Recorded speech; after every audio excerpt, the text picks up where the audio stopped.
اور آپ کہاں کھڑے ہیں، آپ کے ہاں ندامت کتنی ہے، توبہ و استغفار کی حاجت کتنی ہے، اللہ کے قرب کا جذبہ کتنا ہے، اس کے لحاظ سے عنایتیں ہو جاتی ہیں۔ بہت خوب، ہم سے بڑا اچھا ایک دقیق نقطہ ہم نے سمجھا آج آپ سے۔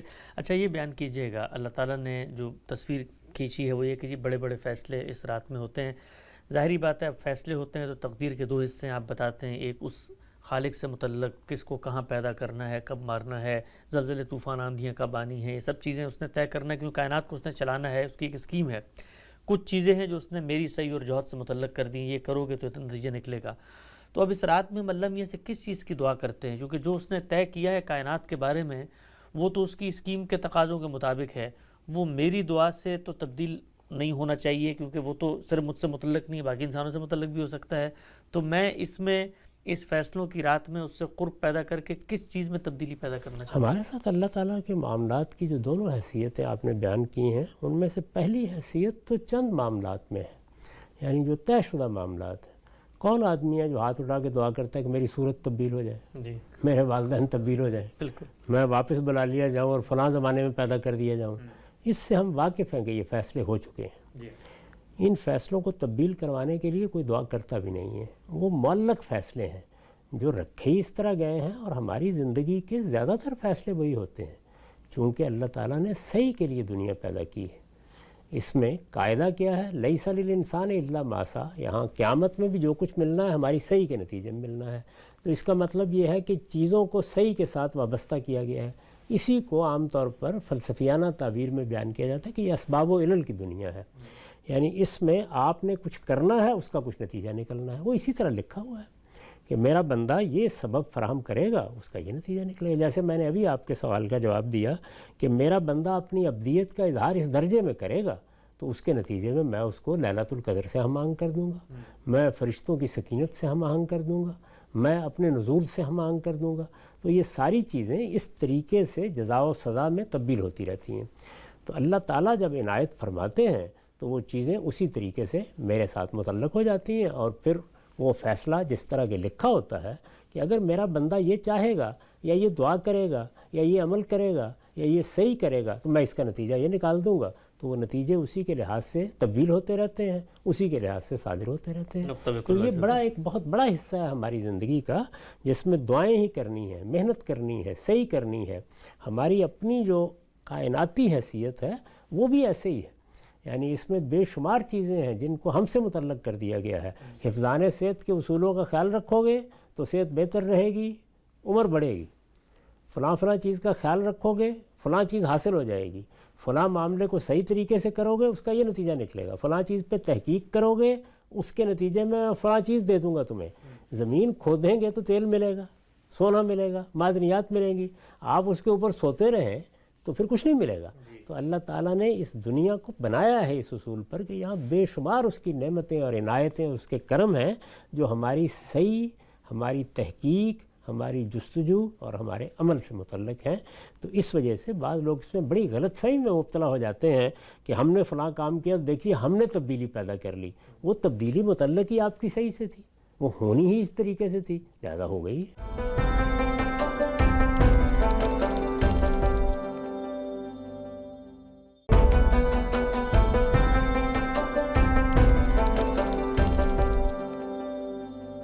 اچھا ہم سب بھی بیان فرمائیے گا، اس رات کے بارے میں ہمارے یہاں جو تصورات پیدا ہوئے ہوئے ہیں اس سے ایک دین کا جو ایک شاکلہ بنتا ہوا سامنے آتا ہے وہ فضائل کا ہے، یعنی فضیلت کا ہے۔ اور کہا جاتا ہے کہ وہ بنی اسرائیل میں تو انبیاء کی عمریں ہزار سال ہوتی تھیں، ہماری تو عمر ہی کم ہے، ہمیں تو وہ موقع نہیں مل سکتا کہ ہم عبادت ریاضت کر سکیں۔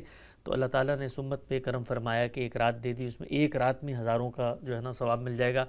تو یہ آپ کے ذہن میں بات آتی ہے کہ اس کا جو نتیجہ نکلا ہے معاشرے میں، وہ جو اصل پہلو تھا جو آپ بیان کر رہے ہیں، اس سے ہٹ کے ایک جس کو آپ کہتے ہیں کہ کسی شخص کا کچھ شارٹ کٹ ہے، کچھ مطلب تکا لگ گیا تو اس کے اندر اس کو کچھ چیز حاصل ہو جائے، اور لوگ بھی اسی طریقے سے راتوں کو بس بغیر شعور کے لگے ہوئے ہوتے ہیں۔ تو اس سے پورا کا پورا جو مذہب کا ایک مزاج بنتی ہے، ایک تصویر بنتی ہے، اس سے مختلف ہے۔ اس کی وجہ یہ ہے کہ ہمارے ہاں عام لوگوں کو پوری بات نہیں بتائی جاتی۔ اچھا اس میں بعض اوقات بعض اہل علم یہ کہتے ہیں کہ مصلحت بھی ہوتی ہے، وہ سمجھ نہیں پاتے۔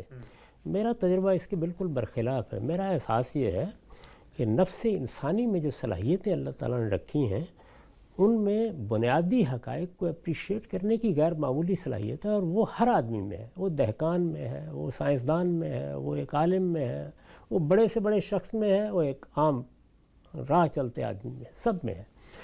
صرف یہ ہے کہ جو لوگ حقائق کو دریافت کرتے ہیں، ظاہر ہے کہ اللہ تعالیٰ نے یہ تو دنیا میں تقسیم رکھی ہے کہ بعض لوگوں کے اندر خصوصی صلاحیت ہوتی ہے حقائق کو دریافت کرنے کی یا کسی ہنر کو استعمال کرنے کی۔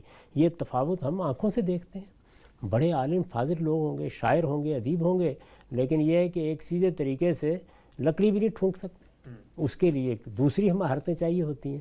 تو یہ ساری چیزیں جب اللہ نے تقسیم کر رکھی ہیں تو اس میں جن لوگوں کے اندر جو مہارت، جو علم، جو چیز بھی پیدا ہوتی ہے، اس کے لحاظ سے اللہ تعالیٰ بندوں کو صلاحیت بھی دیتا ہے۔ یہ صلاحیت علماء کو ملی کہ وہ دین کو سمجھیں اور اس کے حقائق کو جانیں، اس سے اگلی چیز کے لیے بھی انہیں صحیح کرنی چاہیے اور دعا بھی کرنی چاہیے، اور وہ یہ کہ وہ عام آدمی کو اس کی سطح پر آ کر بات سمجھا دیں۔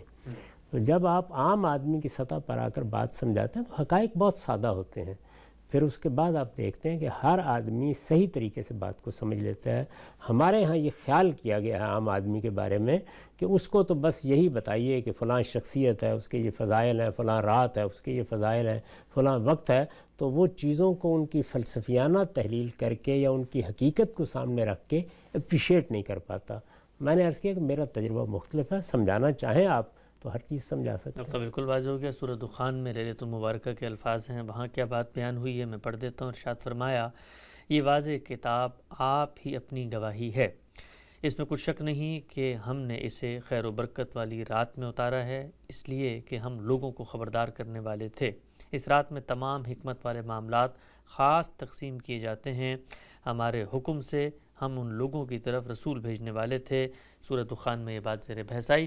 ہم سب اس میں بعض علماء یہ بھی کہتے ہیں کہ اللہ تعالیٰ نے چونکہ صراحت نہیں کی کہ یہ معاملہ وہ ہر سال کرتے ہیں یا صدیوں میں ہوتا ہے جا کر 1000 سال بعد ہوتا ہے، چونکہ قرآن مجید جیسی بڑی کتاب کا فیصلہ کیا گیا، اور ظاہری بات ہے اس سے پہلے جو بڑے فیصلے ہوئے انبیاء کی بعثت کے، اس میں کئی سو سال کا فرق بھی ہے، تو وہ ایک اس سے قیاس کرتے ہیں کہ ہو سکتا ہے یہ ہر سال نہ آتی ہو، بلکہ یہ کبھی کبھی جو ہے وہ کئی اشروں کے بعد آئے یا صدیوں کے بعد آ جائے۔ تو پھر اس صورت میں جو بڑے فیصلے ہیں، کیا وہ مثلا اگر 400 سال بعد آ رہی ہے تو 400 سال، اگلے 400 سال کے فیصلے پھر اس وقت کر دی جائیں گے، پھر آگے کی بات ہوگی؟ ہمیں نہیں معلوم، ہم نہیں جانتے کہ یہ ہر سال آتی ہے، یہ کتنے عرصے کے بعد آتی ہے، یہ چونکہ کوئی بتایا نہیں گیا، تو اس لیے جو فیصلے بھی ہوتے ہوں گے، اگر وہ سال کے سال آتی ہے تو سال بھر کے ہوتے ہوں گے، یعنی اگر سال کے سال آنا ہے تو کوئی وجہ نہیں کہ پھر وہ فیصلے اس مدت کے علاوہ کیے جائیں، اور اگر وہ صدیوں کے بعد آتی ہے تو پھر فیصلے بھی اسی کے حساب سے ہوں گے۔ اس طرح کی کوئی چیز اللہ تعالیٰ نے بتائی نہیں ہے۔ جب بتائی نہیں ہے تو قرآن کی تعلیم یہی ہے کہ جتنا علم دیا جائے اس طرح کے معاملات میں اس پہ اکتفا کرو، اور تحقیق جستجو کے معاملات کو اس دنیا کو سمجھنے سے متعلق کرو۔ یہ کرو گے تو اس سے اللہ تعالیٰ کے بے شمار راز جو یہاں ہیں وہ منکشف ہوں گے۔ اس معاملے میں جتنا علم اللہ دے دے اس پہ اکتفا کرنا چاہیے، وہ ہمیں دے دیا گیا۔